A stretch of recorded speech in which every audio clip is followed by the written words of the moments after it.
should we just stop and focus on work, or is there anywhere we're going, bearing in mind that we're just 3 years away to a general election? I think what needs to happen is, putting it very simply, do the right thing. All of these initiatives that you're seeing coming out are taking care of special interests. And that's why you're seeing the Mwananchi's complaining. Special interests of who? Who are the special interest groups? Well, the governors, it's taking care of the governors and devolution. Do they care about other things that are happening at a national level? I don't think so. The BBI is, again, special interest. You're saying 47 constituencies. I mean, that is the Punguza Mizigo. Sorry, that's Punguza Mizigo. Yeah, BBI are saying, listen, we need a coalition government because the one of Kibaki worked, and the only way to do that is. No, it has not reported yet. It has not yet. Well, okay, it has not reported yet, but that is the proposal that's coming out. Yeah, the 5 positions. That's what we are hearing very, very widely, and you heard the governor of Kirinyaga expounding on that the other day, saying that we need these 5 positions. Right. So it's speculation, yes, Senator, but that's widely what we are thinking is going to come out. But we don't know. So everybody have their own little special interests. And I think as leaders, if we stop and look at it very logically and in detail and say, what is wrong with the constitution that we have now?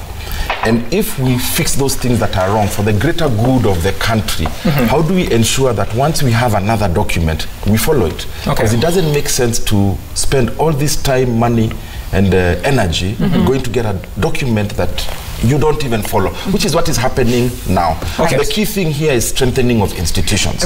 Can we have institutions that work based on the law? And I'll just give you a very good example on this.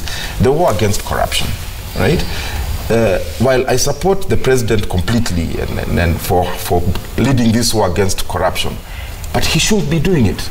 There's several institutions that ensure there is no corruption. But his voice is needed. His voice is needed, but his voice and influence is to allow the institutions to work. We shouldn't be in a situation in today's democracy where the president decides whether the country is going to be corrupt or not. You know, you have institutions that are supposed to do that. Whether the president is there or not, the law should be followed to the letter. And those are some of the examples that I'm giving that we need to implement properly. So, gentlemen, at the end of the day, the heart of the question is devolution. And I want to bring in Dr. Chris and Honorable Rigadi. Both of you are members of parliament. Do you agree that with the governors that we should revise the law to increase the allocation from 15% to 45%? Absolutely. When you look at Schedule 4 of the Constitution, you find more functions have been devolved. As a member of parliament, you are with the governors of this? Absolutely.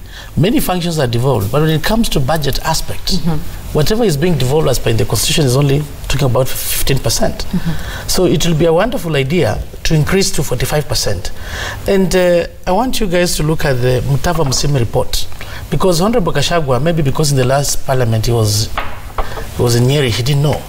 This constitution has been audited, and in the last parliament it was audited under the chairmanship of Honorable Mutava Musimi as the chairman of the budget committee.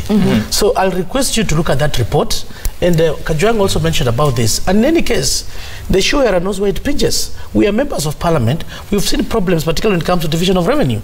So this constitution needs to be reviewed. You can't say everything is 100% perfect. And coming to issues of jurisdiction, for instance, the checks and balances between the executive, the legislature, the judiciary need to be streamlined.